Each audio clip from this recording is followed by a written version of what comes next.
Shalom para pemirsa sekalian, senang sekali saya Pendeta Rubin Adi Abraham bisa menjumpai Anda lagi dalam program Nilai Kehidupan. Hari ini saya akan menyampaikan firman perihal mengenal Yesus lebih dalam. Mari kita akan lihat Filipi pasal yang ketiga ayat 10 dan 11. Demikian bunyinya, yang ku kehendaki ialah mengenal Dia dan kuasa kebangkitannya dan persekutuan dalam penderitaannya, di mana aku menjadi serupa dengan Dia dalam kematiannya, supaya aku akhirnya beroleh kebangkitan dari antara orang mati. Sebagai anak-anak Tuhan, kita harus berusaha mengenal Kristus dan kehendaknya lebih dalam. Karena pengenalan yang lebih dalam akan Tuhan akan membawa kita pada keserupaan karakter seperti Dia. Nah, Rasul Paulus sudah menjadi seorang yang dipakai oleh Tuhan, bahkan dia pernah diangkat ke sorga atau langit ketiga dan melihat kemuliaan Allah yang luar biasa. Tapi mengapa di ayat ini dia masih berkata, yang ku kehendaki adalah mengenal Dia, mengenal Yesus.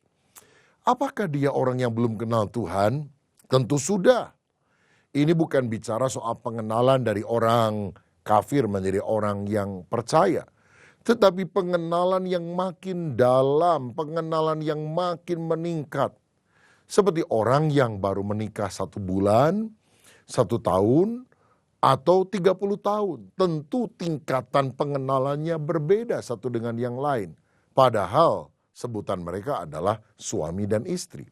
Tetap suami dan istri yang sama. Tapi pengenalan 1 bulan, 1 tahun, dan 30 tahun tentu sangat berbeda.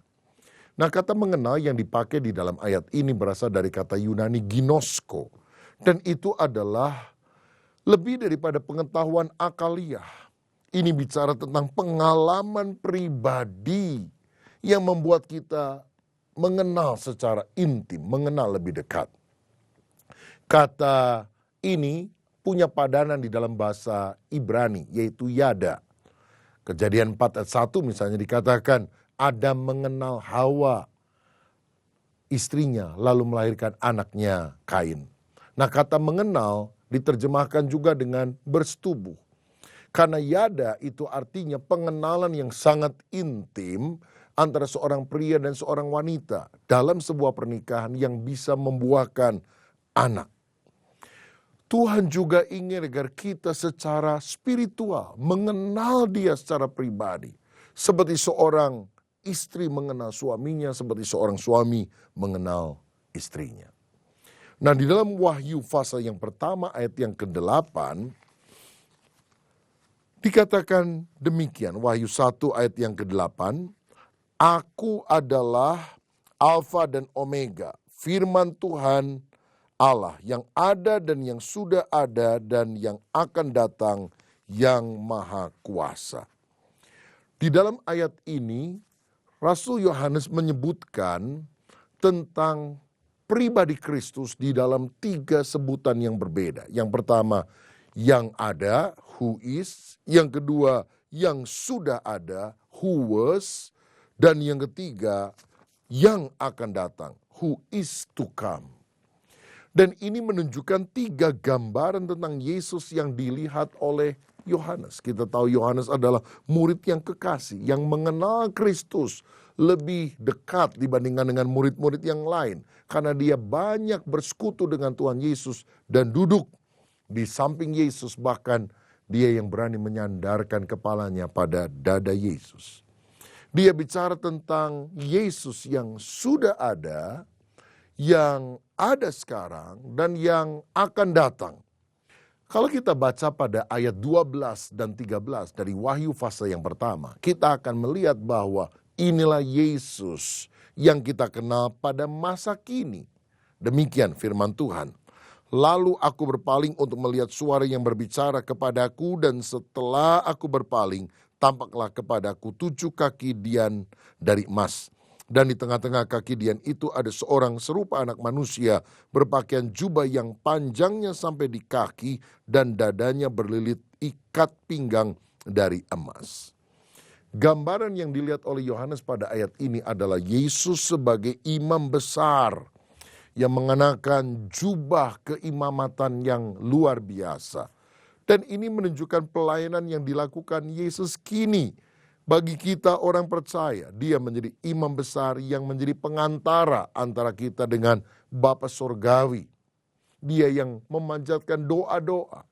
Dia yang membela kita di hadapan Bapa Surgawi dari serangan atau tuduhan kuasa kegelapan. Dalam Ibrani 7 ayat 25 dan 26, ayat ini dibahas lebih jelas. Demikian. Karena itu ia sanggup juga menyelamatkan dengan sempurna semua orang yang oleh dia datang kepada Allah, sebab ia hidup senantiasa untuk menjadi pengantara mereka. Sebab imam besar yang demikianlah yang kita perlukan, yaitu yang saleh, tanpa salah, tanpa noda, yang terpisah dari orang-orang berdosa dan lebih tinggi daripada tingkat-tingkat sorga.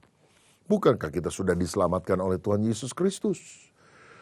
Dia pribadi yang tanpa cacat celah, tanpa dosa, telah rela mati di kayu salib. Dan dia menjadi pengantara kita di bumi dengan Bapa yang ada di sorga. Supaya siapa yang percaya kepadanya tidak binasa, melainkan beroleh hidup yang kekal. Tetapi ada gambaran yang berikutnya yang dilihat oleh Yohanes. Itu dicatat pada ayat 14 dan ayat 15. Yaitu Yesus yang sudah ada, yang bahkan sudah diberitakan di dalam perjanjian lama. Saya mau bacakan ayatnya demikian. Kepala dan rambutnya putih bagikan bulu yang putih meta, dan matanya bagikan nyala api, dan kakinya mengkilap bagikan tembaga membara di dalam perapian. Suaranya bagaikan desau air bah. Ini adalah Yesus yang pernah dilihat oleh Daniel dalam penglihatan, dan dicatat dalam Daniel pasal 7 sampai pasal 9. Tentang seorang yang sudah tua, rambutnya putih, duduk di atas tahta, dan kemudian juga ada seorang anak Allah yang mendampingi dia. Ini bicara tentang Yesus yang pernah menyatakan diri dalam bentuk Kristofani pada zaman perjanjian lama. Tetapi yang ketiga yang dilihat oleh Rasul Yohanes adalah yang dicatat pada ayat 16 dan 17. Inilah Yesus yang belum pernah dia lihat sebelumnya. Belum pernah dia lihat ketika bahkan Yesus hadir di atas muka bumi, berjalan bersama para murid-muridnya. Dan ini yang membuat dia syok, tersungkur menyembah Kristus yang selama ini belum dia kenal dalam gambaran seperti itu. Dikatakan demikian dalam Wahyu 1 ayat 16 dan 17. Dan tangan kanannya ia memegang 7 bintang, dan dari mulutnya keluar sebilah pedang tajam bermata 2, dan wajahnya bersinar-sinar bagaikan matahari yang terik. Ketika ia melihat dia, tersungkurlah aku di depan kakinya, sama seperti orang yang mati. Tetapi ia meletakkan tangan kanannya atasku, lalu berkata, jangan takut, aku adalah yang awal dan yang akhir, dan yang hidup. Aku telah mati, namun lihatlah, aku hidup sampai selama-lamanya, dan aku memegang segala kunci maut dan kerajaan maut. Pemirsa, Tuhan Yesus ketika melihat Yohanes ketakutan sampai tersungkur berkata, aku adalah Alfa dan Omega dan yang hidup. Aku sudah mati tapi aku hidup. Itu bicara tentang aku ini adalah pribadi yang sama loh, yang dilihat oleh Daniel dalam perjanjian lama, yang sekarang menjadi pengantara manusia dan Allah, karena aku adalah imam besar yang pernah mati untuk dosa manusia, tetapi sekarang aku datang di dalam kemuliaan, penuh dengan cahaya yang menyilaukan mata, dan mulutnya penuh dengan pedang bermata 2. Saudara, ini menunjukkan tingkat pengenalan yang makin tinggi, makin mendalam tentang pribadi Kristus. Jika demikian, apakah ada 3 pribadi Kristus? Tentu tidak. Pribadinya satu, sama, tetapi cara menyatakan diri dalam kemuliaan berbeda. Misalnya, saya ketika berusia 10 tahun adalah seorang anak. Tetapi ketika saya berumur 30 tahun, saya adalah seorang bapak. Dan ketika saya berusia 60 tahun, saya adalah seorang kakek. Apakah ada 3 pribadi Ruben Adi Abraham? Tidak. Pribadi saya sama. Cuma pengenalan saudara akan saya ketika berusia 10 tahun sebagai anak berbeda dengan pengenalan akan saya ketika berusia 30 tahun sebagai bapak, dan akan berbeda kelak ketika saya berusia 60 tahun di mana saya akan menjadi seorang kakek. Pribadinya tetap sama, tapi tingkatan pengenalannya berbeda. Dan itulah yang kita juga harus lakukan terhadap Yesus, punya pengenalan yang lebih dalam. Saya mau jelaskan saudara, di dalam perjanjian lama ada 3 hari raya yang ditetapkan oleh Tuhan di mana orang-orang harus pergi ke Yerusalem, sujud beribadah kepada Dia. Dalam Ulangan 16 ayat 16 hal itu dicatat demikian. Ulangan 16 ayat yang ke-16. 3 kali setahun setiap orang laki-laki di antaramu harus menghadap hadirat Tuhan Allahmu ke tempat yang akan dipilihnya, yakni pada hari raya roti tidak beragi, pada hari raya 7 minggu, dan pada hari raya pondok daun. Janganlah ia menghadap hadirat Tuhan dengan tangan hampa. Jadi ada 3 hari raya yang dipilih Tuhan karena Tuhan akan menyatakan diri kepada manusia, yaitu hari raya roti tidak beragi atau Paskah, yang kedua hari raya 7 minggu atau Pentakosta, dan yang ketiga hari raya pondok daun. Dasar daripada perintah ini kita lihat alasannya Imamat 23 ayat 1 dan 2 yang berkata demikian. Tuhan berbicara kepada Musa, berbicara kepada orang Israel dan katakan kepada mereka, hari-hari raya yang ditetapkan Tuhan yang harus kamu maklumkan sebagai waktu pertemuan kudus. Waktu perayaan yang kutetapkan adalah sebagai berikut. Jadi Tuhan ingin menjumpai umatnya dengan tujuan supaya ada pertemuan yang kudus antara Dia Sang Pencipta dan kita sebagai umat ciptaan. Jadi Tuhan membuat appointment untuk berjumpa karena Dia menyatakan diri kepada umatnya pada hari raya Paskah, pada hari raya Pentakosta, dan pada hari raya Pondok Daun. Ini yang Tuhan katakan dalam perjanjian lama. Dan ternyata 3 hari raya ini digenapi sempurna di dalam Tuhan Yesus Kristus. 2 sudah, 1 akan. Yang pertama Paskah. Saudara tahu Paskah bagi orang Israel adalah keluarnya orang Israel dari Mesir menuju tanah Kanaan. Tapi ketika Yesus mati di Bukit Golgota, Dia bangkit kapan? Tepat pada hari raya Paskah. Dan pada hari raya Paskah, Tuhan ingin menyatakan diri untuk berjumpa dengan umat yang percaya kepadanya. Yang kedua, hari raya Pentakosta. Apa yang terjadi pada hari raya 7 minggu itu? Roh Kudus dicurahkan ke atas umat yang percaya kepadanya. Karena pada waktu itulah Tuhan melawat, artinya mendatangi, menampakkan diri, menyatakan kemuliaan kepada manusia. Bukankah ini luar biasa? Dan tinggal 1 hari lagi di mana penggenapan di dalam Kristus belum terjadi. Paskah Yahudi menjadi Paskah Kristen. Kristus mati dan bangkit. Pentakosta Yahudi, hari raya penuaian, hari raya buah sulung, hari raya di mana mereka bersuka cita karena hasil panen mereka dapatkan, menjadi hari raya Pentakosta, di mana buah sulung yang pertama, 3.000 orang bertobat menjadi murid Yesus karena kuasa Roh Kudus. Tapi ada 1 hari raya yang belum digenapi di dalam Kristus, yaitu Pondok Daun. Pondok Daun adalah hari raya Israel di mana mereka tinggal di pondok-pondok karena mereka menyadari mereka adalah musafir di dunia ini. Belum punya tempat yang menetap selain di sorga. Dan bukannya tidak mustahil bahwa Yesus akan datang kembali untuk kali yang kedua, mendirikan kerajaan 1000 tahun di atas muka bumi ini. Dan waktu kedatangannya itu adalah pada hari raya Pondok Daun. Siapa tahu hal itu bisa terjadi. Kita memang tahu bahwa Yesus bisa datang kapan saja. Tetapi dari 3 hari raya ini, Paskah sudah digenapi, Pentakosta sudah digenapi, dan tinggal 1 lagi, Pondok Daun. Tuhan akan datang dan mendirikan rumah yang abadi bagi umatnya yang sampai selama-lamanya kita akan bersama dengan Dia di dalam kerajaan sorga. Saudara, karena itu pengenalan akan Kristus harus progresif, makin bertumbuh. Saya melihat di dalam perjanjian baru, ada seorang tokoh yang mengenal Kristus secara progresif.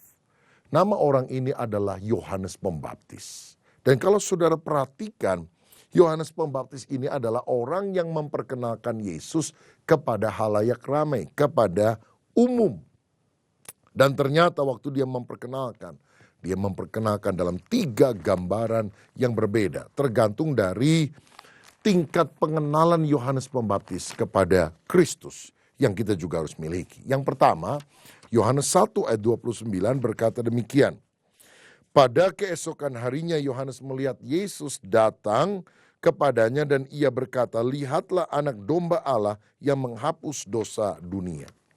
Yang pertama, Yesus dilihat sebagai anak domba Allah yang mengangkut dosa manusia. Kita tahu dalam perjanjian lama orang kalau mau diampuni dosanya harus mempersembahkan domba di bait Allah, di tabernakel. Tapi sebetulnya ini hanyalah gambaran yang digenapi secara sempurna di dalam pribadi Tuhan Yesus. Waktu Yesus mati di kayu salib dan kita percaya kepada Dia anak domba Allah yang disembelih supaya kita yang percaya kepadanya tidak binasa melainkan memperoleh hidup yang kekal.